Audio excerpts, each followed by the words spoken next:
អ្នកទាំងអស់គ្នាអើយដល់ខែធ្លាក់ភ្លៀងអញ្ចឹងទៅក៏នឹកឃើញឲ្យប្រពន្ធនឹងធ្វើសឡប្រហើបគីអ្នកទាំងអស់គ្នាយើងអត់ប្រើប្រហុកទេហើយមានបន្លែទាំងអស់ហ្នឹងអ្នកទាំងអស់គ្នាមើលឃើញមានផ្សិតមានបន្លែផ្អែមយើងមាន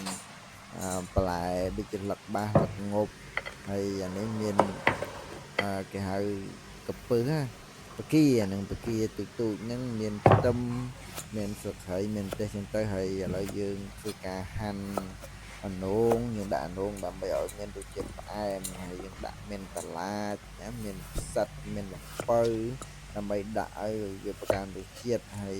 ចឹងទៅ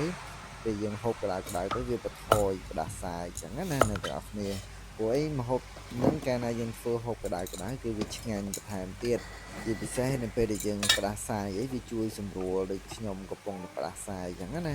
ចឹងទៅយើងធ្វើការហូបឥឡូវនេះយើងដាក់បន្ថែមនៅពោតស្នៀតពោតរបស់យើងហ្នឹងដើម្បីឲ្យវាមានរសជាតិឆ្ងាញ់វាមានបន្លែផ្អែមឥឡូវយើងធ្វើការបុកគ្រឿងមានម្ទេសមានខ្ទឹមដើម្បីធ្វើ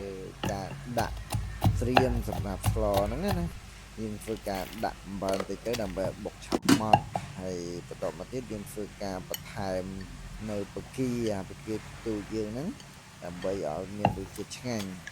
ហ្នឹងហើយយើងធ្វើការបុកបញ្ចូលគ្នាហើយមិនបាច់ម៉ត់ពេកក៏បានដែរអ្នកទាំងអស់គ្នាបន្ទាប់មកយើងធ្វើការដាក់កាពិចូលទៅ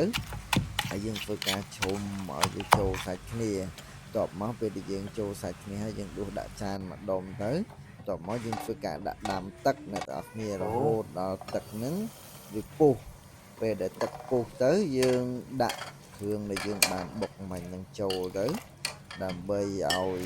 វាមានរសជាតិដើម្បីឲ្យវាកាត់ឆ្អាបកាត់អីហើយយើងដាក់ស្លឹកគ្រៃបញ្ចូលបន្ថែមទៀតនៅពេលដែលទឹកពុះយើងធ្វើការរៀបចំធៀមបន្លែឲ្យហើយមានលឹកល្ពៅ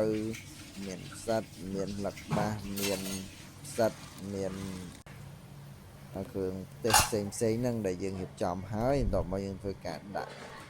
អំបិលស៊ុបខ្នុរបន្តិចទៅដាក់ស្ករបន្តិចដាក់ប៊ីចេងបន្តិចដោយសារយើងដាក់អំបិលមិនខ្លះហើយដល់មកយើងធ្វើការដាក់បន្លែរឹងចូលដូចល្ពៅ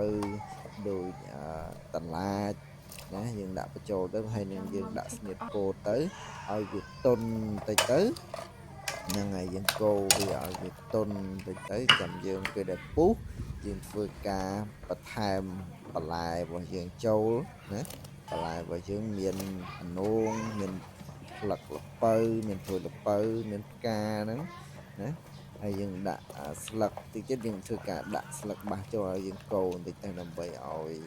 វាទន់បន្លែហ្នឹងយើងដាក់ផ្សិតចូលហ្នឹងហើយពេលដាក់ផ្សិតចូលអីហើយអស់យើងធ្វើការចាប់ដើមដាក់ស្លឹកបាសដាក់បន្លែផ្អែមរបស់យើងមានពី3មុខអ្នកទាំងអស់គ្នាមានស្អំមានអីបន្ថែមទៀតតែអត់បានរៀបរាប់ទេអ្នកទាំងអស់គ្នាជួយចិត្តបន្លែអីបន្ថែមបន្លែហ្នឹងចូលទៅហ្នឹងជុំឲ្យដាក់ទៅយើងធ្វើការកូរឲ្យវាសប់ទៅឲ្យវាមានថាឲ្យវាចូលទឹកទៅដើម្បីឲ្យបន្លែរបស់វាហ្នឹងបន្លែរបស់យើងហ្នឹងឆាប់ឆ្អិនអ្នកទាំងអស់គ្នាហើយបើអ្នកទាំងអស់គ្នាខ្ញុំភ្លេចដាក់ប្រេងឆាអ្នកទាំងអស់គ្នាបើដាក់ប្រេងឆាឲ្យបន្លែវាទន់ហើយយើងទៅយើងដាក់បកាយើងចូលទៅហើយយើងដាក់វាមកត្រឡប់ពីត្រឡប់ទៅបកាហ្នឹងគឺឆ្អិនហើយបការបស់យើងហ្នឹងណាអ្នកទាំងអស់គ្នាហ្នឹងហើយចឹងទៅឃើញបកាចំណាំប្រែពណ៌ស្អាតហើយអ្នកទាំងអស់គ្នាចឹងទៅយើងកូរបន្តិចទៅហើយយើងមិនបាច់ក្រើបក៏បានអ្នកទាំងអស់គ្នា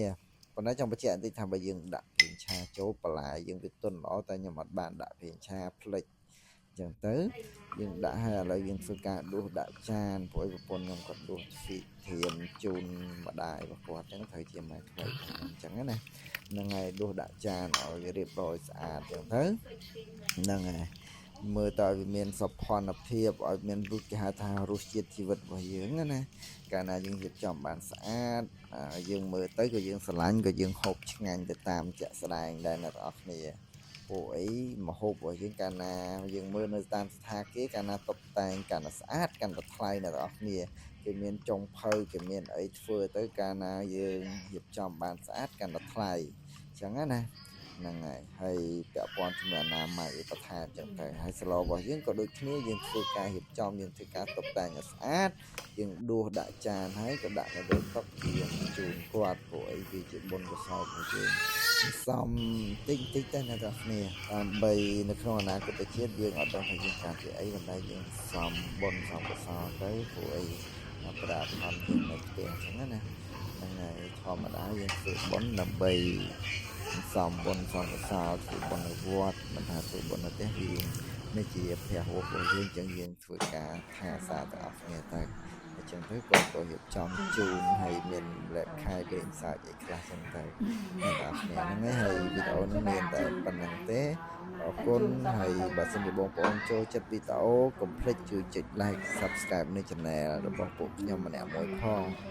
ឈ្មោះថាចន្ទធី Cooking អរគុណជម្រាបលាបាយបាយហ្នឹងហើយមានប៉ុណ្ណឹងអរគុណបាទ